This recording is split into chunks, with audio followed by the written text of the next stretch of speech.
I mean, the military story over time has been very complicated in terms of who has the upper hand, who has the initiative. I think in part the story of foreign intervention tells us a lot about the way that the conflict has evolved. I think Hilary is absolutely right to note that. But it's been more generally, I just say it's been an absolutely brutal conflict. I mean, the humanitarian costs are astonishing. The human rights costs are astonishing. The harm that's been meted out to civilians really extraordinary. I mean, all parties appear to have committed mass atrocities in some shape or form. In Tigray, as we speak, millions are living in famine-like conditions. You know, it certainly doesn't help that there's an effective humanitarian blockade of that entire region. So it is a bleak scenario in terms of the human consequences of this conflict. I'm Scott R. Anderson, and this is the Lawfare podcast for December 8th, 2021. For the past year, the country of Ethiopia has been embroiled in a brutal civil war. At the center of it is Tigray, a region that has played a prominent role in the evolution of Ethiopia's modern ethnofederalist state. Just weeks ago, rebels seemed to be on the verge of seizing the capital city of Addis Ababa, leading foreign governments to urge their nationals to evacuate the country as soon as possible. Today, the city remains in government hands, and rebel forces appear to be on the retreat, though how long they will stay that way is anyone's guess.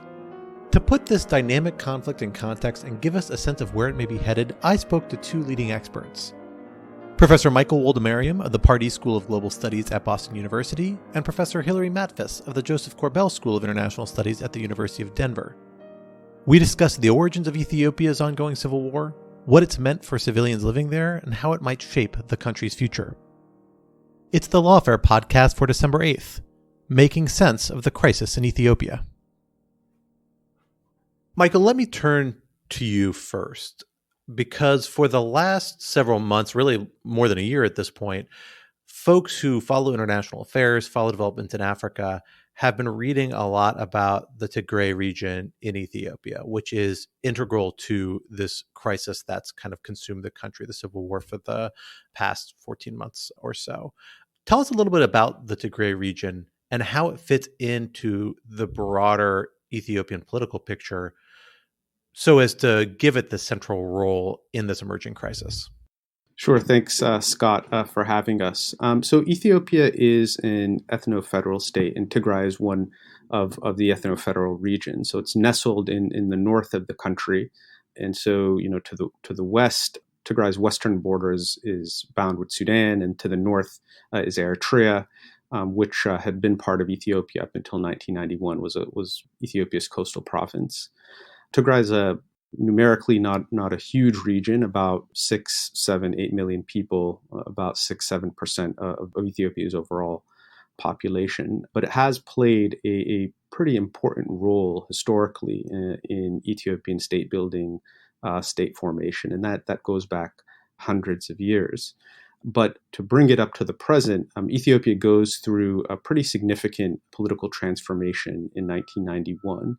So Marxist regime had governed the country between 1974 and 1991, and that Marxist regime was ousted in 1991 by a coalition of rebel groups. And the most powerful actor in that rebel coalition was a group called the Tigray People's Liberation Front. So this was politically a Tigrayan nationalist organization that sought to reshape the Ethiopian state.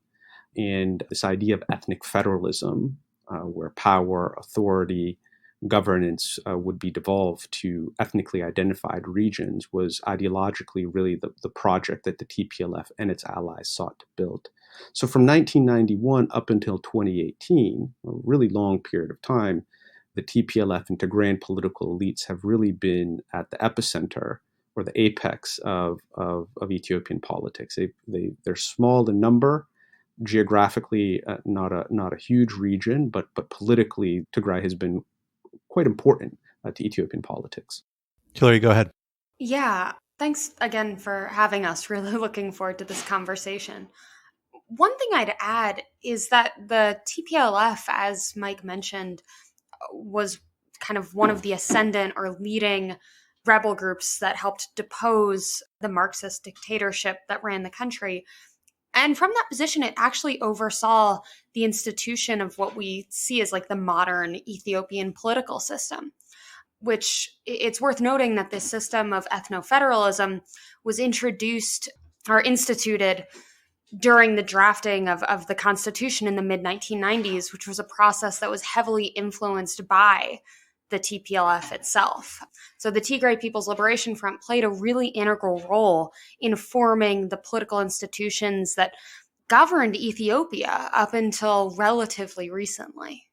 So the TPLF is just one group of a number of groups that were representing different ethnic identities and other identities in Ethiopia during this kind of state formation period. Maybe not state formation, but government formation period.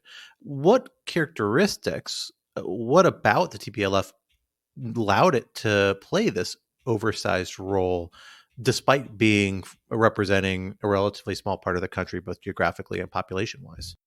It's a good question, Scott. I think the simple answer to that question is military capacity, right?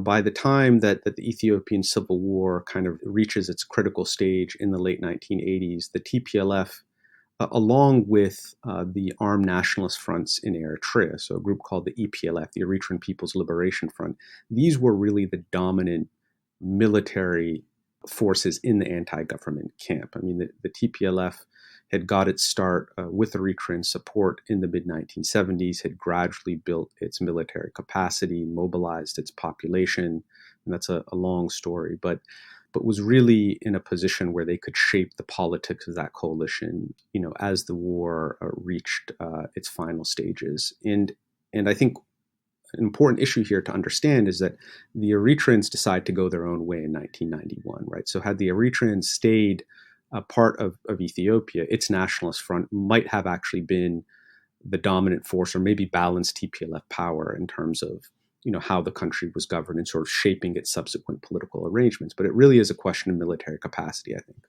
I absolutely agree with Mike's points on that. And if anyone's interested in learning more about the kind of convoluted relationship between the TPLF and the EPLF during the war, in addition to Mike's phenomenal work, Jonathan Fisher recently published a book about this titled East Africa After Liberation. But another point I just want to emphasize is the integral role that the TPLF played in forming the Ethiopian People's Revolutionary Democratic Front, or the EPRDF, which was the dominant political party in the country. The EPRDF was composed of a variety of ethno-regional political parties, and it began as a wartime coalition between the TPLF, between, I believe, Amharan armed groups, and the Oromo contingent was initially composed of Oromo prisoners of war that the TPLF had taken, at least according to some of the reporting that I've read. Even from the sort of beginning of the EPRDF, we see the way in which the TPLF played an outsized role because of its military capacity, as Mike was saying. Yeah, just to add, I think Hilary's made some excellent points. I mean, in the case, so the EPRDF was a coalition of four alliance partners, and it's absolutely the case that the OPDO was kind of invented. The Oromo wing of that coalition was really invented sort of out of whole cloth by the TPLF. They put it together with POWs. The Amhara wing of the EPRDF had deeper origins, had its own sort of separate history, but it simply didn't have the military capacity of the TPLF, and the same for the wing of the ruling party that came from the southern regions. Hilary, let me turn to you with this next question, because I want to get a better sense of what this ethno-federalist model looked like. How did the TPLF and its associated groups that kind of played a foundational role in forming at the national level, what sorts of bundles of rights were being devolved down to local groups? What was the vision of that relationship between these states that had more specific identities and the national state? And how does that relate to the distribution of power? And in particular, I'm curious about distribution of military power and security forces. Were these armed groups involved in this revolution able to retain a substantial amount of military force? Is that part of what's facilitated this more recent civil war? Or was there an effort to actually kind of nationalize the monopoly on the use of force which many people associate as kind of a hallmark of modern statehood, although one that's rarely exists in any sort of like pure form. Yeah. So there's a lot in that question. And so I'll start with just the caveat, right, that the style of governance laid out in the Constitution with the ethnofederal system and the devolution of power to the states is different on paper than it was in practice, right? So if you're taking a very like legalistic approach to what Ethiopian governance was supposed to look like, I think it looks quite different than what it was in practice. I don't think it's an exaggeration to say that the TPLF was the dominant force in the country, despite the fact that politically its mandate was to represent the population of Tigray, which, as Mike has already discussed, is not a particularly large segment of the population. There are a number of articles, journalistic accounts, human rights reports that discuss the way in which the TPLF, through the EPRDF, leveraged the power of the state, the benefits of the state, in order to cultivate at least some degree of loyalty or cooperation throughout the country, which certainly I think you can say undermines attempts towards, actual ethno-federal democracy. It's also worth noting that following the 2005 election, in which the EPRDF experienced its most significant challenge to power, the party led the country through quite a degree of democratic backsliding and the institutionalization of some of the more authoritarian tendencies of the regime. Now, with regards to the security sector, which I think is one of the specific areas that is important to focus on here, I do think it is worth noting that there was an effort following the war that ended in 1991 when the EPRDF took the capital to have a sort of DDR program and a more representative federal military than what it would have been had the TPLF, merely become the country's military force. In my experience, a number of the female veterans that I talked to discussed how this tended to disadvantage female veterans. So it wasn't necessarily a process that sought to have a federal army that looked more like the gender distribution of the country, but it does reflect sort of the power balancing that the TPLF and the EPRDF needed to do in that transition period. So at the state level, there are two dynamics that I think are important for understanding the context of the Civil War today. And the first is the sort of formal security sector affiliated at the state level.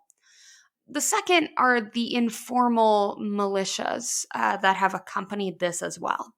So when we're examining, say, Amharan participation in the conflict in Tigray, we have both, the Amhara Special Forces, a formal state-affiliated security force, as well as informal ethnic militias. In Amhara, for example, the Fano have played a significant role in this.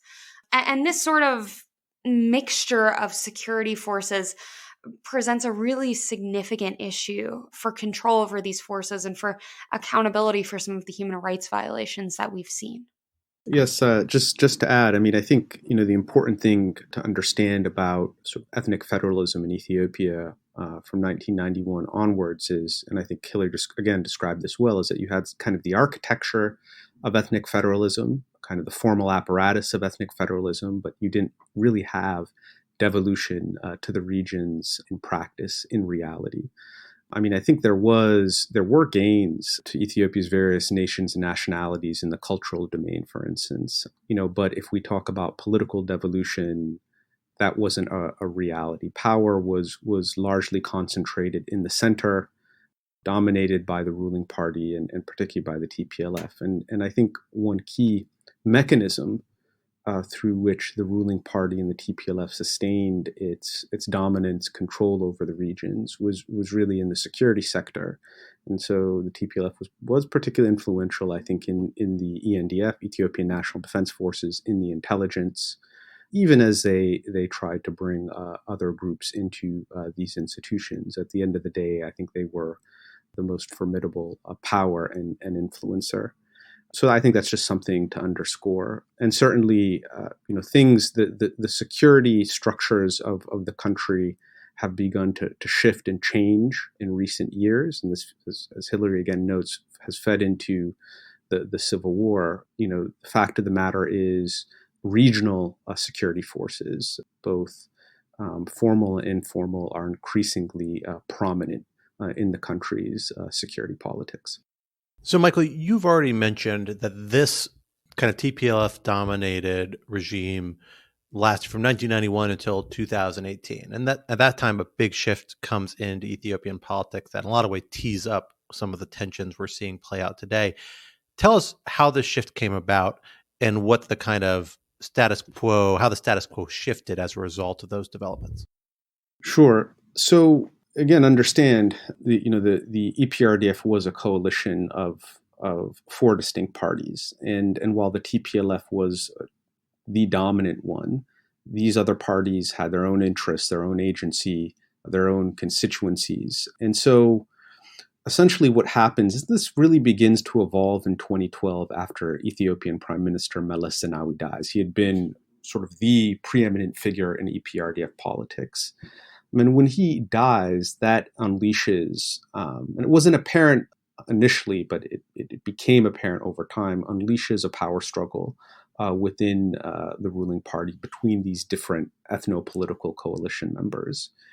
And that power struggle is fueled in many ways by rising tide of popular resistance. So there is a protest movement in the Oromo region of Ethiopia, particularly amongst Oromo youth, that is then followed by the diffusion of those protests to the Amhara region, that is sort of reinforcing the internal political struggle within the ruling party. There's also rising violence of an ethnic nature across the country as well.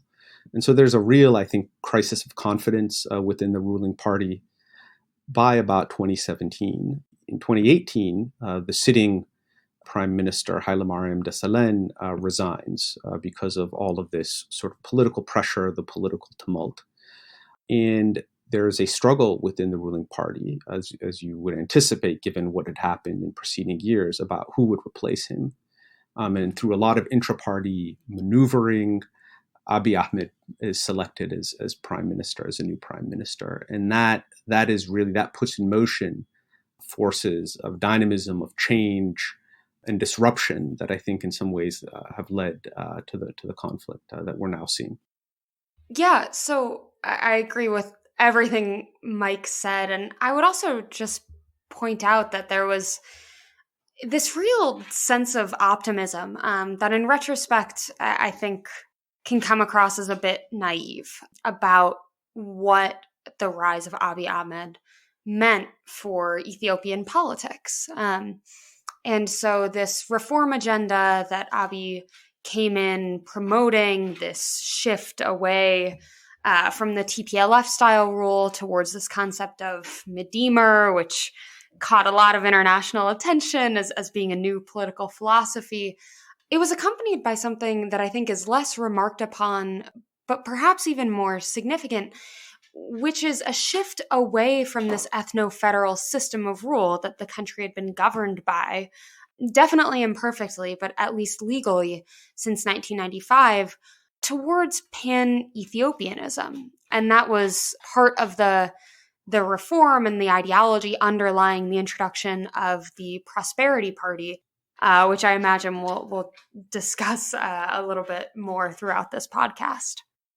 Yeah, and just to add, I think it is absolutely, I think, right and appropriate to underscore how much optimism there was in the early days of Abiy's tenure. There were sweeping political reforms that really liberalized political space. Right, exiled opposition groups were brought back home. Political prisoners were released. There was a revision of some more sort of repressive aspects of the country's legal architecture. I mean, one could go on and on. There were also some important economic reforms that were put on the table. So yeah, I think the first year of Abiy's time in office was one of incredible change and I think optimism. But of course, there were some serious challenges that had to be addressed. Well, so Hilary, let me turn to you for this part of the story here, because of course we see this new government come in, but then it pretty quickly comes under strain and pressure from a number of different directions. Part of which, at least, comes at a certain point in the context of the challenge that many nations have faced the last 2 years, which is the global coronavirus pandemic. Tell us about how the last few years, the tensions, the pressures, the challenges that are facing this new set of leaders began to tee up some underlying discontent and fed again to this kind of outbreak of tension and violence. Sure. Not to be too pithy, but I guess one of the most significant challenges facing the new leaders is the continued prominence of so many of the old leaders. So Abiy Ahmed came to power as the prime minister through the EPRDF. And his introduction of the Prosperity Party was not met with universal acclaim. In the introduction of the Prosperity Party and the TPLF's decision not to join the Prosperity Party, we see seeds of the conflict that broke out in Tigray in November 2020.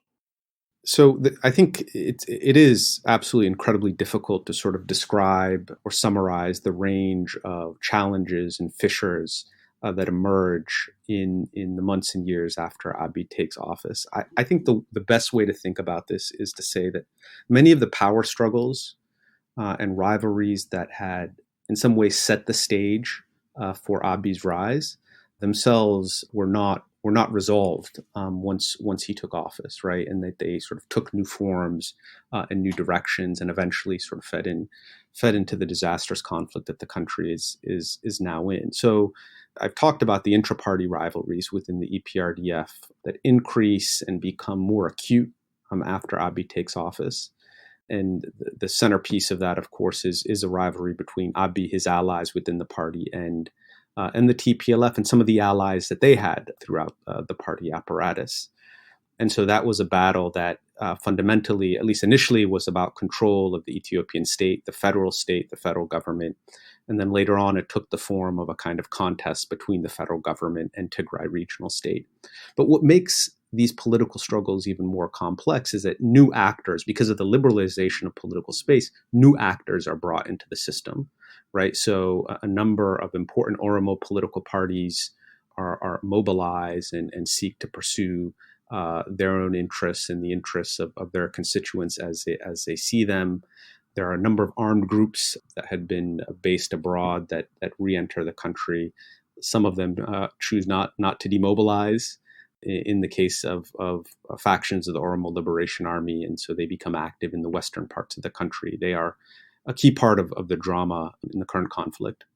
And I think what's important to also understand is that these political struggles take on a very pernicious ethnic and ideological component. So part of what's at stake are, of course, the political interests of these different entities, but really this question of what should the future Ethiopian state look like, and how, and this is an enduring question in Ethiopian politics, how should Ethiopia's ethnic diversity be reconciled?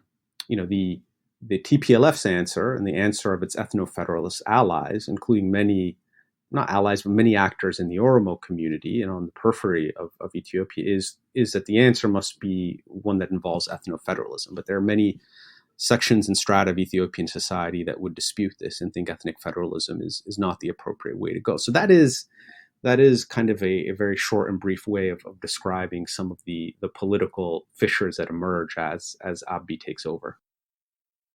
I agree 100%, and that was such a searing and really helpful description of some of these tensions. I would just add that in many cases, these debates are not theoretical, and they're not only playing out in sort of political debate and political discourse. If I recall correctly, in the past few years prior to the outbreak of the war in Tigray, we saw a surge in communal violence. So we saw kind of increasing violence along ethnic lines. These were not merely questions about what perhaps the best political system would be, but were oftentimes matters of life or death. And we've seen a number of elite political players really playing up some of these ethno-federalist sentiments in order to obtain or maintain political power, at least at the regional level. And that's a dynamic that's obviously a challenge for any government to manage, is the outbreak of communal violence, internal conflict, but also would be particularly difficult for a political leader trying to implement a system of kind of pan-Ethiopian rule that overrides ethnic federalism to find a way to manage these very pressing and sometimes violent manifestations of ethnic political identification. And if I could just interject briefly, just because I think it's one thing your listeners also need to understand, that the political struggle in Ethiopia as it's evolved in recent years is in many ways about this question of ethnic federalism. What is the relationship between the center and the regions, right? And Ethiopia's nations and nationalities. But there are also very important differences and cleavages between the nations and nationalities, oftentimes over this contentious issue of territory. And so that is something. The boundaries of these ethno-federal states are contested in many parts of the country, and so that's also something that's driving the violence. I just want to put that on the table. So in November 2020, we see the first big signs that this is becoming a serious domestic conflict, if not a civil war. Low-scale violence becomes actually mobilized military forces. And since then, really, for the last year and change, we've seen the sustained competing military operations between the central Ethiopian government, the Tigrayan forces, other people involved as well on one side or the other. Give us a little bit of the sense of how this conflict has evolved and its current state of play. We hit a bit of a fervor actually a couple of weeks ago when there were a lot of reports about rebels preparing to take Addis Ababa, the capital, which is a major city with a lot of regional and national significance. That appears to have tapered out. Recent news reports are saying that the government has actually made some progress in pushing rebel forces back, but I think facts are still fluid on the ground. So, Hilary, why don't you take us through that a little bit? Tell us a little bit about how this conflict has evolved since last November and what we should be looking at with it moving forward. Absolutely. So it should be said at the top that one of the most frustrating aspects of trying to follow this conflict, aside from the pain of having to contend with so much of the human rights abuses and that have manifested in this conflict, is the fact that there's been a really significant effort to implement and maintain an information blackout from the region. And that's been a trend nearly from the start of this conflict and has become all the more acute in recent weeks as the government appears to now be trying to limit what information can be reported out about the war, even in areas where there's still internet connectivity, which makes it really difficult to get a sense of what the situation on the ground is. This is made all the more frustrating and all the more difficult by some of the efforts at mis and disinformation online that have emerged both on the Tigrayan side and on the government side. But what we do know is that it is an internationalized conflict. Despite the fact that Prime Minister Abiy Ahmed initially denied the participation of Eritreans in the war in Tigray, there was significant Eritrean presence on the ground in Tigray. And of the reporting that we've been able to get out of Tigray, the Eritrean forces have been implicated in some of the most galling human rights abuses, including the use of sexual violence against women and girls in the region, including gang rapes and mass rapes. In addition to the kind of internationalization of the conflict via Eritrean participation, we've also seen recently kind of a full-scale nationalization of the conflict in Tigray. So whereas forces from the neighboring Amhara region were involved quite early in the conflict as well, I believe a few months ago, forces from non-neighboring regions in the country were sent to participate in the effort. In addition to the participation of formal state security forces in this conflict, we've also seen the mobilization of informal security forces. And some of these forces, including the Samari, which is a Tigrayan youth militia, and Fano, which is an Amharan youth militia, have been implicated in some really troubling human rights abuses in the course of the conflict. So we have a situation now in which you have just a plethora of veto players, all of whom are pursuing their own kind of interests with respect to the conflict in Tigray. And I think something that's not often discussed in the popular coverage of this war is the way in which having so many political and security actors involved in this conflict will make it really difficult to come to a durable political solution. It's not merely getting the Tigrayan forces or the federal forces at the negotiating table. It involves contending with the interests of these regional militias, with the federal government, the Eritreans, and these informal militias, in addition to the Tigrayan forces. I think this war has had militarily some pretty wild swings. In the early phase of the conflict, so November, December, January, the Tigrayans were really on the back foot. The federal government, its Eritrean allies, associated allied Amhara militia, really seemed to have militarily the upper hand. They took pretty much every urban area, large town in Tigray. The TPLF, its leadership, its military assets, fled to rural areas and launched insurgency.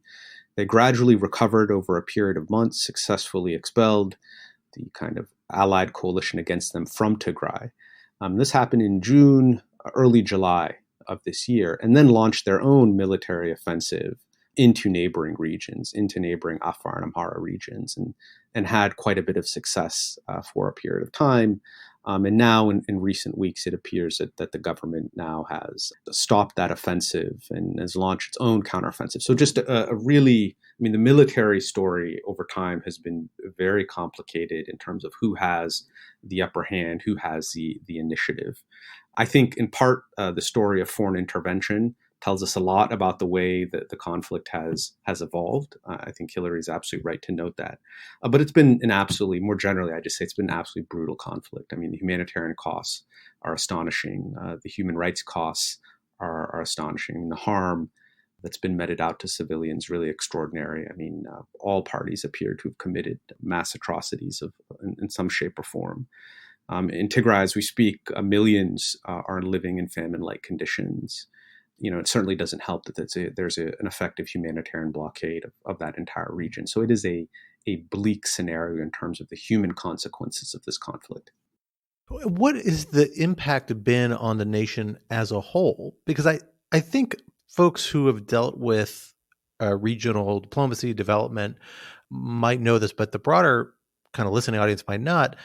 Certainly, at least Addis Ababa, in a lot of ways, Ethiopia more generally, it has been kind of a hub for a lot of regional activities for a long time, in part because of kind of a degree of perceived stability, and not to mention geographic location, the city itself being, a fairly major city. Obviously, this is coming off the back of the global pandemic where almost every country's economy suffered significantly. But what has the impact of the conflict been on kind of the day-to-day life of Ethiopians and the broader Ethiopian economy that's sustaining that life? Hilary, I'll turn to you first on that. At least in the beginning of the conflict, I think there was a sense of distance. And this is a little bit ironic for me to say, speaking from Denver and feeling quite distant from the conflict myself. But one thing that has to be noted is, as a part of this nationalization campaign, Abiy Ahmed has been galvanizing support for the war throughout the country. He himself has now reportedly gone to the front lines. I think this is no longer something that can be regarded as a conflict sort of that's distant and not consequential for the lives of Ethiopians. I think it's now much more difficult to ignore. Another thing I would point out is that we have pretty credible reports of systemic arrests of Tigrayans in the capital city. And that speaks to the possibility of systemic ethnic discrimination that Tigrayans are facing in the country, which obviously means that it's not just Tigrayans in Tigray that are suffering from this conflict, but also throughout the country. The only other thing that I would add is, I think that the major concern, around this war, well, there are many concerns, but there has been a fundamental worry that Ethiopia is in the midst of extreme state fragility and that the collapse of the Ethiopian state, full collapse, is one potential possibility. And a lot of it has to do with some of what Hilary described earlier, which is the proliferation of the means of violence across the country, the mobilization of militia, oftentimes on an identity or ethnic basis in various parts of the country.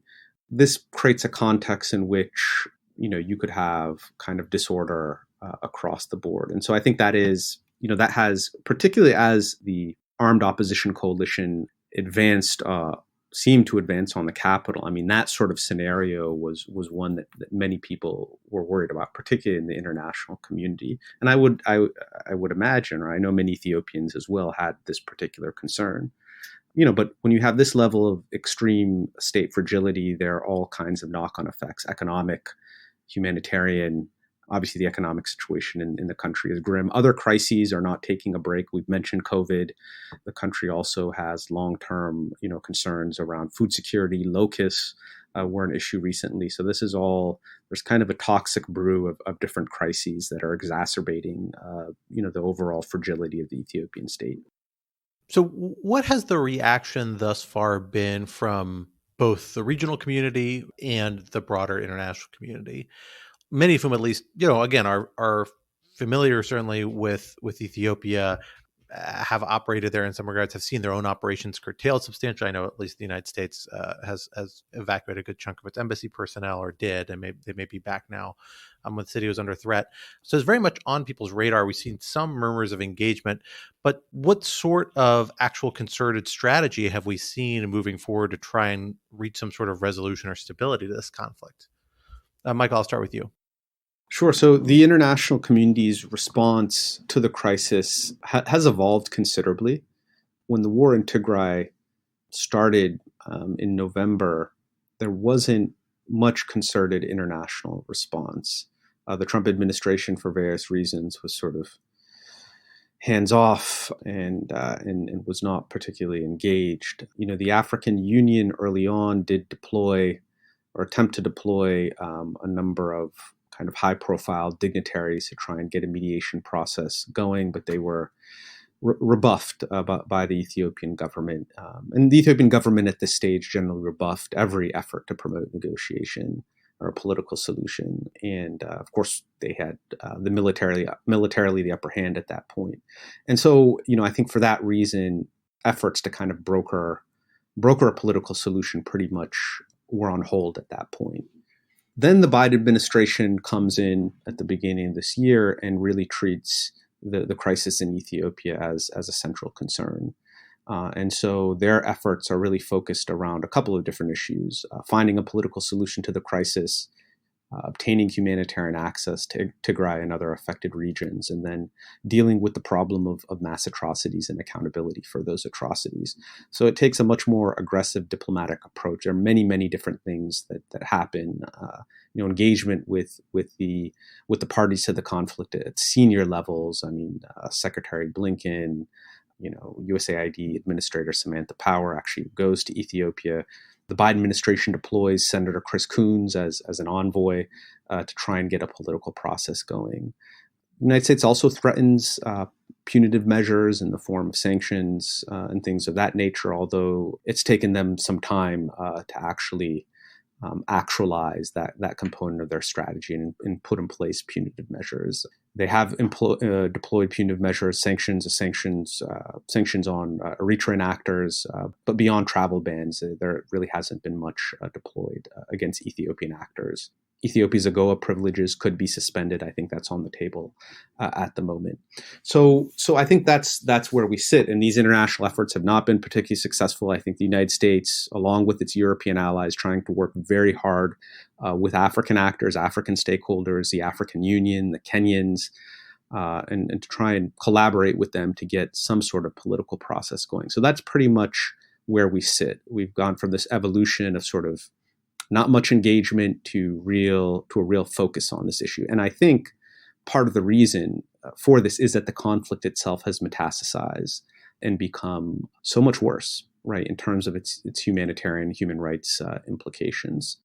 Yeah, I would add to that as well. We've seen the African Union, deploy former President Obasanjo to try and help mediate an agreement. But there's also been pressure from the international humanitarian community to try and end the de facto humanitarian blockade in Tigray, to address the humanitarian catastrophe and famine conditions that are being reported out of the region.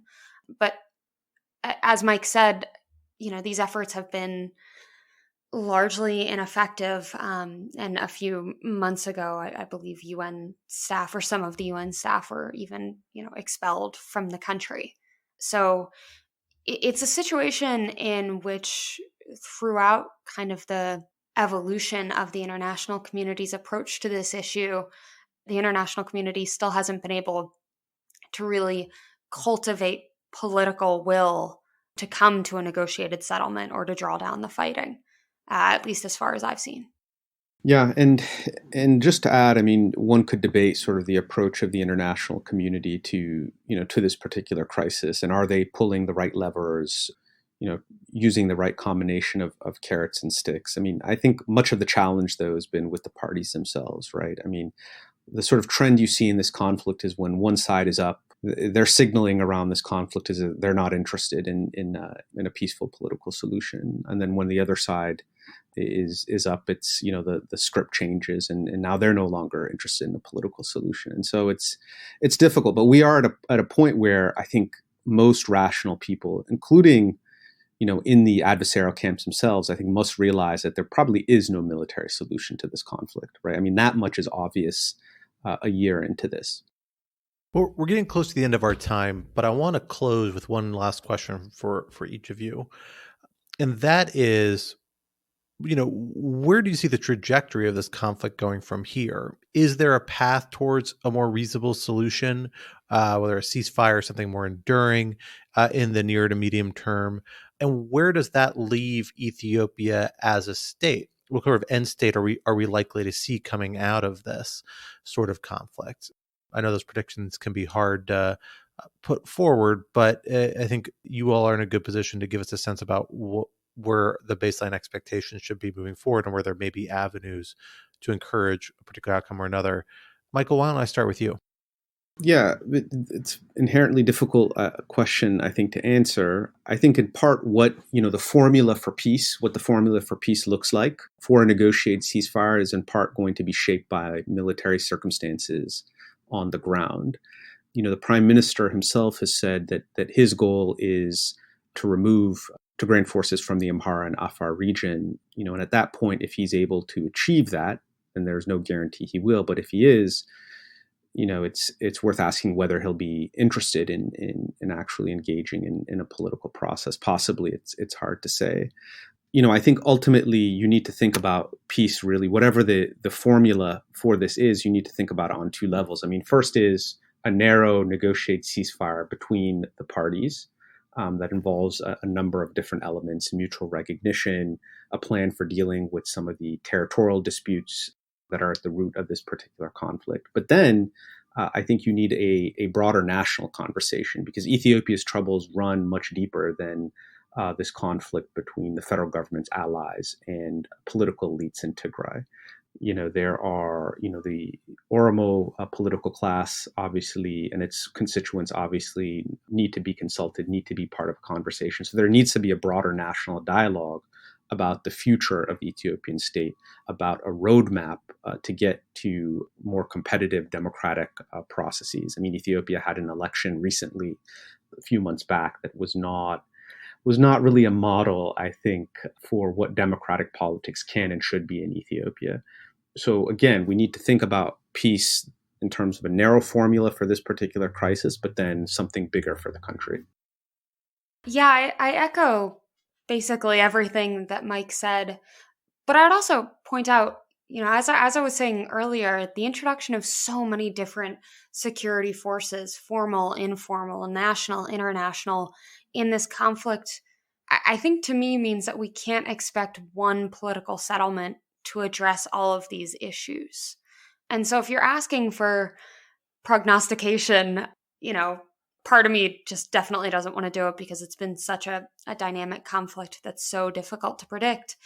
But one thing I would say would be that even if a political agreement were brokered between the Tigrayan forces and the federal forces, you'd still likely have to contend with other fronts in the war, or other conflicts between other armed groups that are involved in this conflict. And so I would encourage policymakers and analysts of the situation to think more about what political settlements or agreements, plural, would be necessary to help draw down this violence. Because I find it difficult to imagine what type of settlement it would take to draw all of the fighting to a close in this conflict. Well, we will have to leave the conversation there. Michael, Hilary, thank you so much for joining us here today on the Lawfare podcast. Thanks so much for having us. Thanks for having us. The Lawfare podcast is produced in cooperation with the Brookings Institution. Please take a moment to rate and share the Lawfare podcast on iTunes, Spotify, or wherever you might be listening. To gain access to our weekly Lawfare Live online discussions, an ad-free version of our podcast, and other benefits, please consider supporting Lawfare on our Patreon account at www.patreon.com/lawfare. This podcast was engineered by Hamza Shatu of Goat Rodeo and edited by Jen Patcha Howell. Our music was performed by Sophia Yan. As always, thank you for listening.